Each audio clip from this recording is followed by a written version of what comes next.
This recording is from the British Council.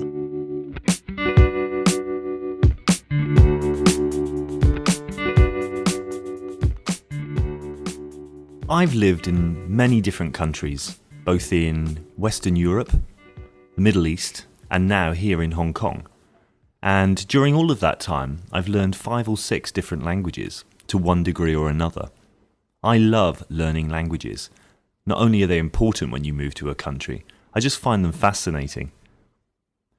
Before I came to Hong Kong, I lived in Barcelona, Spain for 10 years. And when I first arrived, the most important thing was being able to communicate with people locally.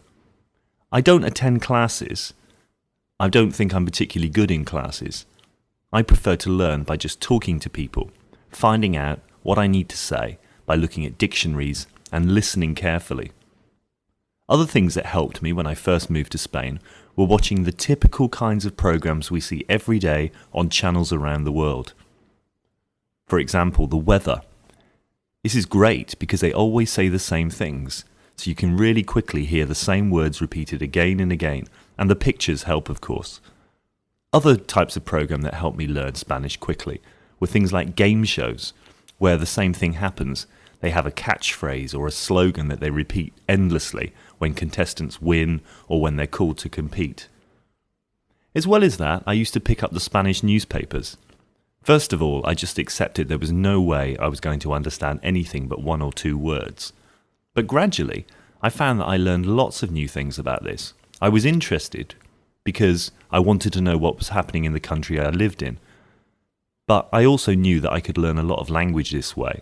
So I'd take a dictionary with me sometimes, or I'd notice a word and I'd ask other people what it meant.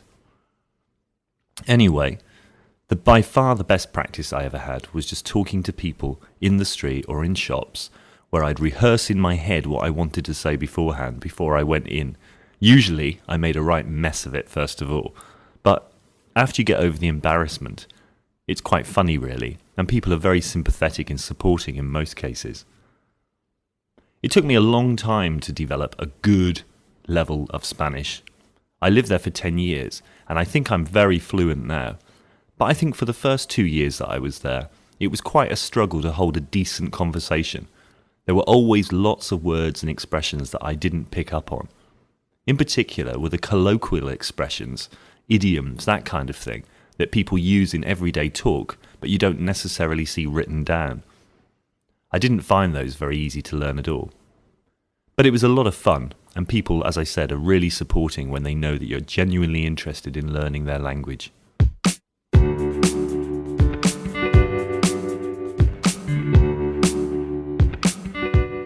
This recording is from the British Council. To find more activities to practice your English, visit www.britishcouncil.org/learn English.